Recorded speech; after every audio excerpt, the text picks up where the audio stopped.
So Emily Artful dropped a new video about the whole CreepShow art allegations, not even allegation at this point, the truth behind CreepShow art, and there was some stuff that we knew about but there wasn't much proof, it was just he said she said, but in this video Emily goes over all the proof that she was able to gather and it's a lot of new stuff. So for those of y'all that haven't been keeping up with the CreepShow art stuff, basically CreepShow art, Shannon, she got exposed for being very two-faced behind the scenes, along with harassing Emily Artful along with her boyfriend for the past 5 or so years. When the first video dropped, it was about half CreepShow art getting exposed and half Emily talking about her ex-boyfriend who was dating CreepShow art and might currently still be dating CreepShow art, Anthony. To sum up the first video, basically Emily showed that CreepShow art was using a bunch of fake accounts to get at Emily in any sort of way she could, whether it be calling her video trash or just posting a long tirade on some random Twitter account about how Emily Artful is one of the worst people ever. Some crazy stuff.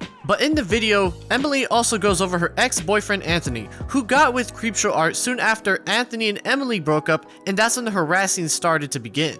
Emily showed that not only was Shannon harassing her, but it might have been Anthony who was the mastermind behind the entire situation. He was the mastermind, the master hand behind the scenes, who had everything under control. He was using Shannon to get to Emily in some weird twisted revenge plot. Now after seeing the original video, most people got the idea that yeah, Anthony, this guy, he was up to something as well other than just CreepShow art. But Emily finally released a video going over a little bit more about Shannon and CreepShow art and the whole channel, along with proving all these messages that she sent in the first video that they were sent by Anthony, or they belonged to Anthony, or they were through a fake account that was through Anthony. This new video goes over pretty much all the stuff that Anthony did and did through Shannon, which is just some terrible things. She does clarify though that at the beginning, there was a part in the first video she explains how Anthony went through her window and did some terrible things to her. She explains how that's how she used to let people into her house.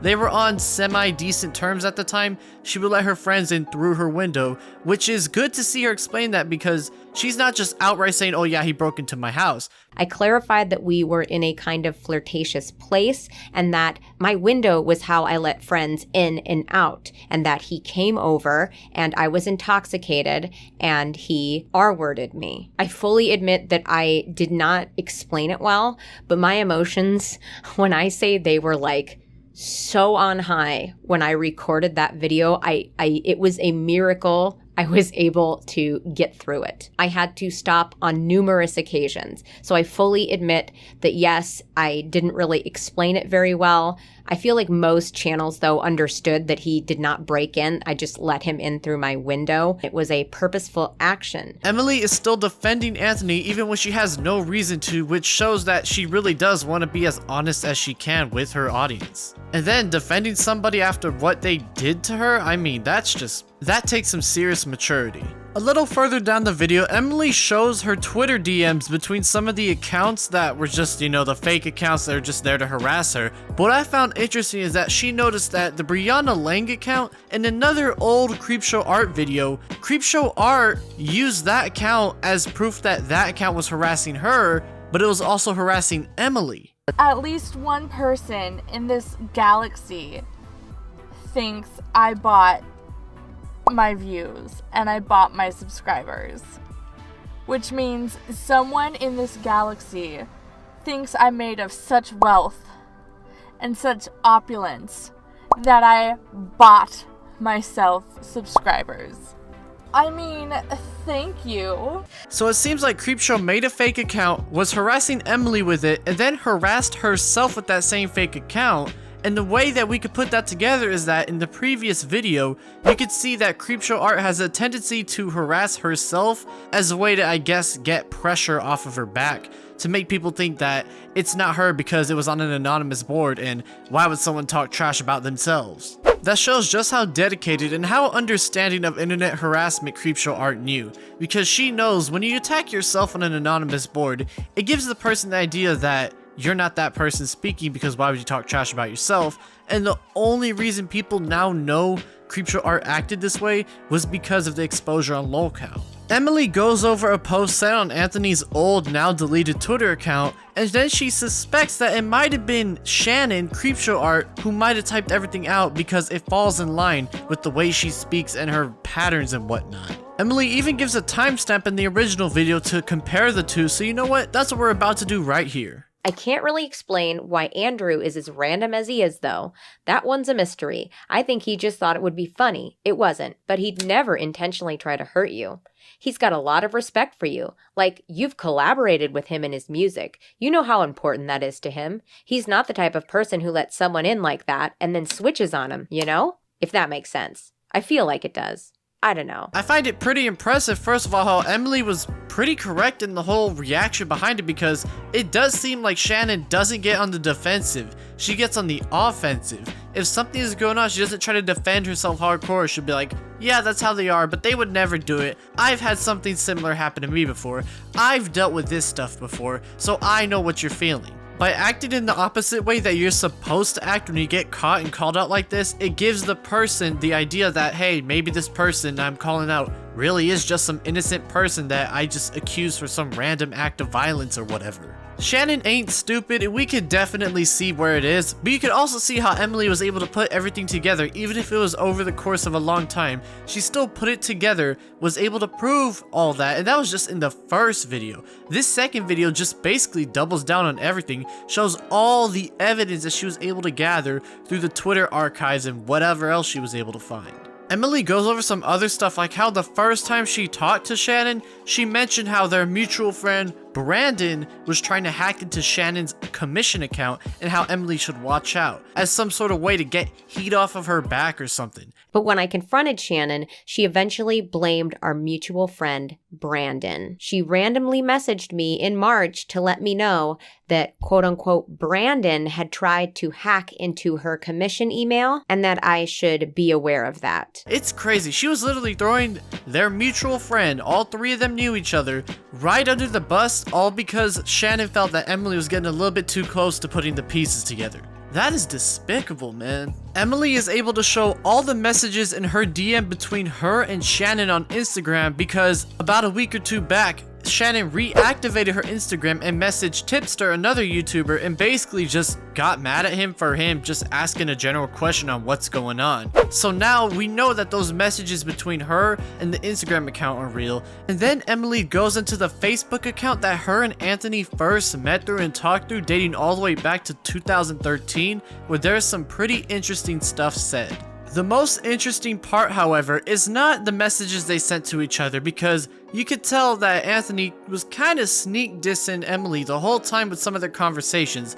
Emily explains very well how she felt when she was reading those, but the one thing that really stood out to me in this entire video was that one of those alt accounts, those sock accounts that you guys call it, one of them mentioned how, oh yeah, it was my little brother that's been harassing you the whole time, Emily, and he's just some weird kid. Please leave us alone, blah blah blah. She showed it in her first video. It was a super long Twitter message, but one of them mentions a video how it was her singing at a piano and it was kind of grainy. And you know, let me just let Emily explain it to you guys. Now, this is a super important piece of evidence that I stumbled upon. When Brita Filter messaged me and went through the laundry list of harassment that I had endured, they mentioned having a grainy video of me singing and playing piano. That video is an unlisted video, and the only person I've ever sent the link to was Anthony. That video is still on my YouTube channel to this very day. I never deleted it. What kind of made my skin crawl after remembering this was the screenshot I had taken of the conversation. It starts with Anthony saying, "Trust me." I said, "KK, let me log on. Oh, by the way, I have a video with some music I've written too." And he says, "Send them both." And I send the link. There's the music one. Ugh, it's telling me I need more space. And he says, on Dropbox. That was unrelated. That was for a different song I was working on at the time. Pretty creepy stuff. That right there shows that that account that messaged her about the little boy who was harassing her because it was a big fan of Emily, completely bullshit. It was Anthony the whole time who made that account, meaning that the other accounts that are made can be implied to be made by either Anthony or Shannon. Emily ends the video going on about how she believes Anthony took advantage of Shannon's pure hatred for Emily and used it as a way to get back at her during their failed relationship. Even though the things that Shannon did to me were unconscionable and cruel, I believe that she was also a victim here. I believe that Anthony played on her hatred for me, as well as her emotional dependence on him. For God's sake, she dropped everything to go live out of her car, an experience she herself called absolutely miserable, just to be with him. I will never forgive or forget what Shannon did to me, and her being a victim doesn't excuse her horrible behavior, but I do think it's important we acknowledge that. So while we all know how Shannon truly is behind the scenes, the two-faced liar that we all know her for, it seems that she got all of this and was led into this entire mindset by Anthony himself. The main reason why it was a lot bigger against CreepShow Art's Shannon herself was because she had something to lose. She had a YouTube channel. She had an online career. The dream anybody wants, an online career where you can draw your art, talk about whatever Twitter drama you want, something that everybody wants and works hard for, and she didn't want to lose that, so she decided to stop harassing, but by then it was too late. Emily was able to put everything together. What I find the funniest out of all this is that Anthony is the one who has nothing. He's the loser. He's the nobody in this entire situation. He just worked through Shannon to get back at Emily for whatever reason. The guy was vindictive. He brought Shannon down with him and brought Shannon along the ride of him harassing Emily, and it turned into two people harassing Emily. This is just a crazy roller coaster. The biggest loser out of this entire situation just wanted to harass Emily for whatever reason because he's that vindictive. It's crazy how this whole thing started all because of that Lolcow post. If it wasn't for those Lolcow admins just getting pretty pissed off at the way CreepShow Art was acting, this never would have happened. This would have been going on for who knows how much longer. The most impressive part to me is that Emily was able to piece every single thing together from some things dating back as far as 2013. Is the whole CreepShow Art saga over? Honestly, I don't know.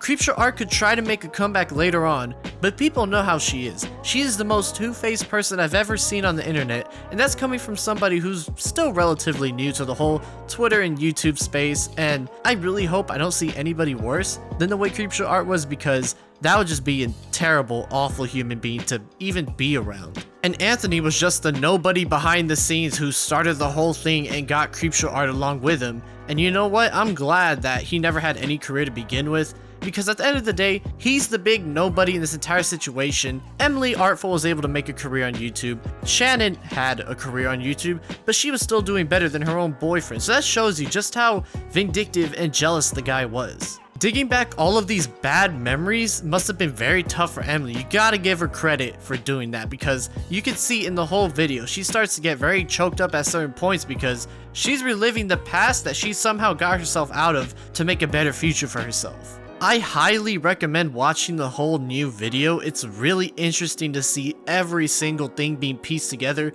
Everything that was open and in the air in the first video is put to rest in this video. But what do you guys think about this whole situation?